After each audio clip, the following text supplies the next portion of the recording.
평안하십니까, 여러분? 오늘은 하나님의 때에 대해서 함께 나눠보려고 합니다. 저희 부부의 인생길에서도 하나님께서 하나님의 때에 대한 환상을 여러 가지로 보여주시면서 고난을 견디며 인내할 수 있도록 이끌어 주셨습니다. 오늘 끝까지 들으시면서 하나님의 때와 섭리에 대해서 균형 있게 알아가시고 은혜를 나누시길 바랍니다. 우리가 예수를 믿고 교회를 오랫동안 다녀도 힘들고 어려운 문제에 부딪히거나 또는 여러 가지 문제에 갇혀서 돌파를 이뤄내지 못하고 그대로 살아가는 경우가 아주 많습니다. 그리고 돌파가 일어난다 할지라도 그 문제가 해결되고 나면 또 다른 문제들이 기다리고 있고 그런 식으로 여러 가지 문제들이 반복되고 또 반복되면서 살아가는 게 대부분의 인생의 모습입니다. 어쩌면 이 시간에도 여러분들 중에 누군가는 여러 가지 인생의 문제에 갇혀서 삶의 소망도 끊어지고 심지어는 하루라도 빨리 하나님께서 저 천국으로 나를 데리고 가버리셨으면 좋겠다 하는 생각으로 하루하루를 버티고 견뎌 나가시는 분들이 계실 수도 있겠죠. 신학을 공부할 때 신약학 첫 수업 시간에 대부분 하나님의 때에 대해서 배우게 되는데 대부분 때가 참에라는 구절과 함께 수업이 시작이 됩니다. 그만큼 하나님의 섭리와 하나님의 때가 중요하고 우리 인생의 문제나 인간의 삶에 있어서 하나님의 섭리와 때는 매우 큰 의미가 있다는 것이죠. 어떤 분들은 하나님의 때는 우리가 어떻게 하느냐에 따라서 하나님의 때를 앞당길 수도 있고 늦출 수도 있다. 다시 말해 우리가 하나님 앞에서 어떤 자세와 어떤 태도를 가지고 있느냐에 따라서 하나님의 응답의 때가 앞당겨질 수도 있고 늦춰질 수도 있다. 이렇게 이야기를 합니다. 그러면서 우리가 하나님의 때를 앞당기기 위해서는 하나님 앞에서 열심을 내고 수고와 헌신을 하고 기도도 열심히 해야 한다. 이렇게 말들을 하고 또 그렇게 가르치기도 합니다. 그러나 이런 말들은 맞는 말이기도 하지만 동시에 틀린 말이기도 합니다. 왜냐하면 하나님의 섭리라는 관점을 빼놓고 얘기를 했기 때문입니다. 우리가 하나님을 바르게 이해하기 위해서는 항상 두 가지 관점을 동시에 가져야만 합니다. 하나는 인간의 관점에서 바라본 일론적 관점이고 또 하나는 하나님의 관점에서 바라본 신론적 관점입니다. 이 일론적 관점과 신론적 관점, 이 두 관점을 동시에 가지고 바라보지 않으면 인간의 문제나 성경의 진리에 대해서 잘못 해석하게 되는 그런 오류를 범하게 됩니다. 우리가 하나님 앞에서 열심을 내고 헌신하고 노력하면 하나님의 응답의 때가 앞당겨진다는 것은 인간론적인 관점에서 우리 인간의 눈에 그렇게 보이는 것이지 사실 하나님의 관점에서 본다면 하나님의 섭리 가운데서 하나님의 때가 앞당겨진다고 볼 수는 없는 것입니다. 예를 들어 인간의 죄로 말미암아 땅이 저주를 받고 세상 만물이 신음하는 고통 속에 갇히게 되었지만 그러나 하나님께서는 이 땅의 저주와 세상 만물의 신음하는 고통 소리를 즉각적으로 거둬가시지 않으셨습니다.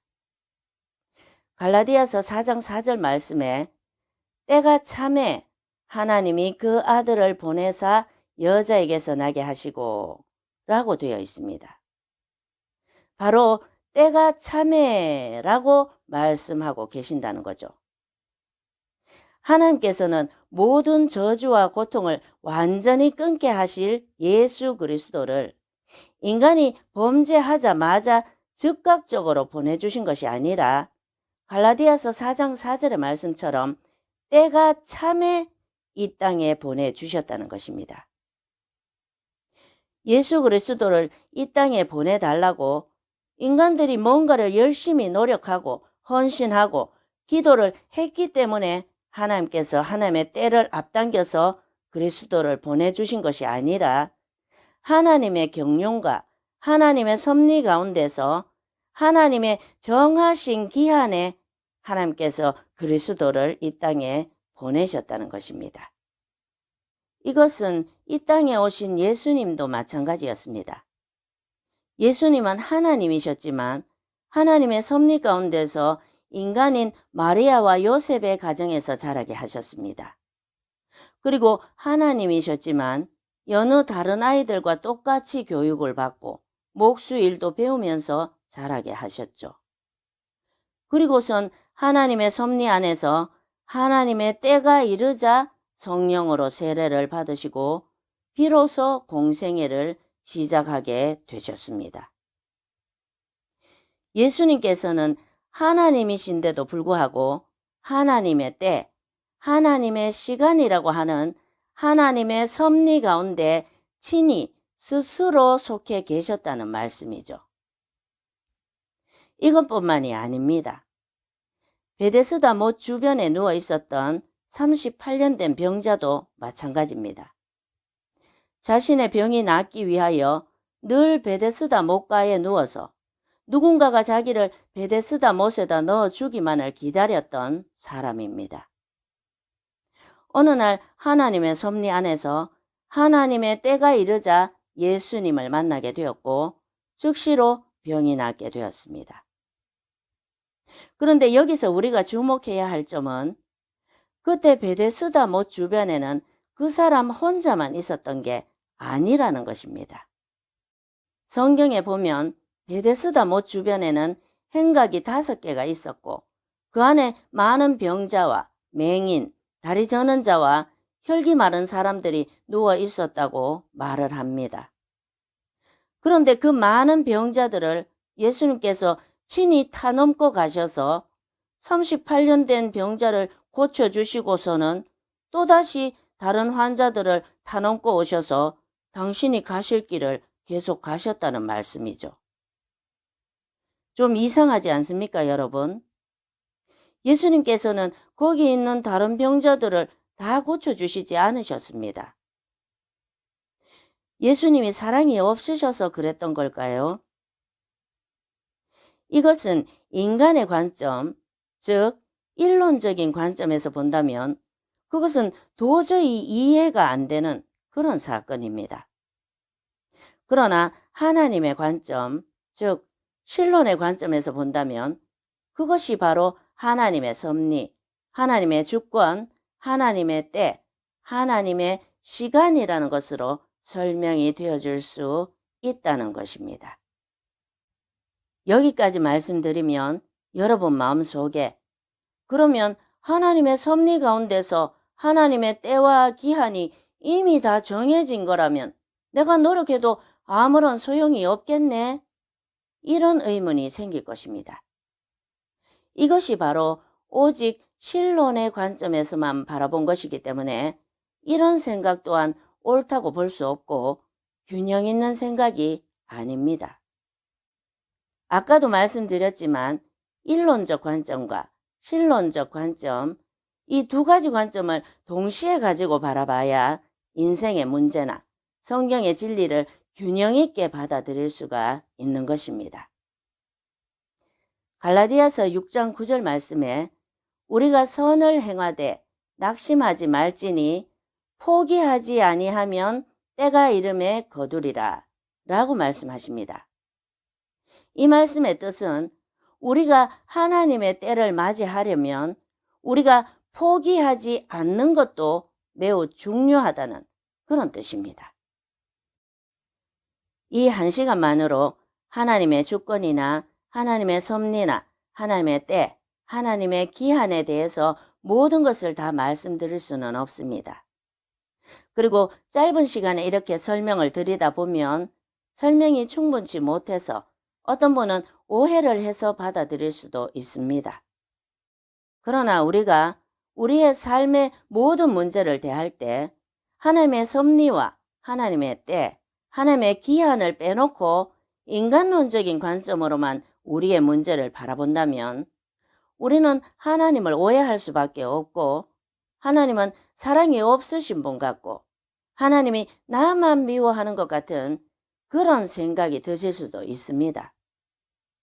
왜냐하면 내가 이만큼 기도하고 이만큼 노력하고 이만큼 인내했는데 왜 응답을 안 주시는 거냐고 의문을 가질 수 있기 때문입니다. 그러므로 우리가 하나님의 때나 하나님의 섭리를 잘 이해해서 받아들이는 것이 우리가 하나님 안에서 바르고 건강하게 자라나갈 수가 있는 것입니다. 전도서 3장 1절에 보면 범사에 기한이 있고 천하만사가 다 때가 있나니 라고 말씀하십니다. 이것은 하나님의 입장에서 하나님의 때에 대해서 말씀하신 것입니다. 그러나 갈라디아서 6장 9절에는 우리가 선을 행하되 낙심하지 말지니 포기하지 아니하면 때가 이름에 거두리라 이렇게 되어 있습니다. 이것은 아무리 하나님의 때와 기한이 있어도 인간의 입장에서는 포기하면 안 된다는 그런 뜻입니다. 그러므로 우리는 이 두 가지 관점을 균형 있게 잘 받아들여야 합니다. 저희 부부도 서로 만나기 전인 처녀 총각 때부터 이미 하나님께서 각자에게 비전과 언약을 주셨었습니다.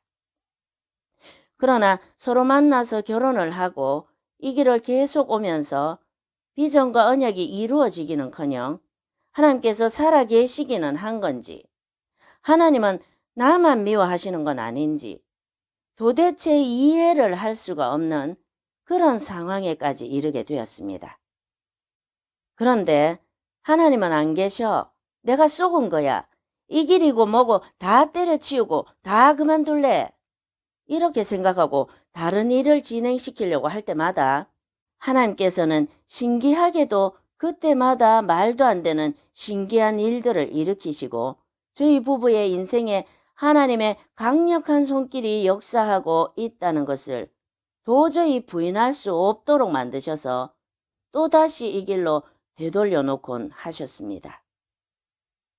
그렇게 암흑 속을 헤매이던 어느 날 언제부터인가 자꾸만 하나님의 때를 보여주시는 환상이 보이기 시작했습니다. 처음에는 시계가 12시 5분 전인 환상이 계속해서 보이다가 언젠가부터는 또 12시 정각, 그 다음은 이미 12시를 넘어간 환상이 계속적으로 보이기 시작했습니다. 이것은 하나님과 저와의 여러 가지 복잡한 관계 속에서 저만이 알아들을 수 있는 그런 환상이었습니다. 이것에 대해서는 시간이 너무 많이 갔기 때문에 다음번에 좀 더 구체적으로 은혜를 나누겠습니다. 여러분들 중에 지금 고난과 환난 가운데 있는 분이 계십니까? 시편 50편 15절에 환난 날에 나를 부르라. 내가 너를 건지리니 네가 나를 영화롭게 하리로다 라고 말씀하십니다. 그리고 갈라디아서 6장 9절에 우리가 선을 행하되 낙심하지 말지니 포기하지 아니하면 때가 이름에 거두리라.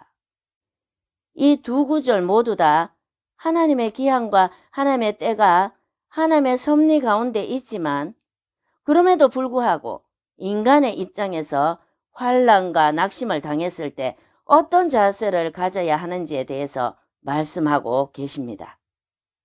환난 가운데서 부르짖으시고 또 기도와 인내라는 선을 행하시되 끝까지 포기하지 마시고 하나님의 때를 맞이하시는, 그래서 삶의 돌파가 실질적으로 일어나시길 예수님 이름으로 축복합니다.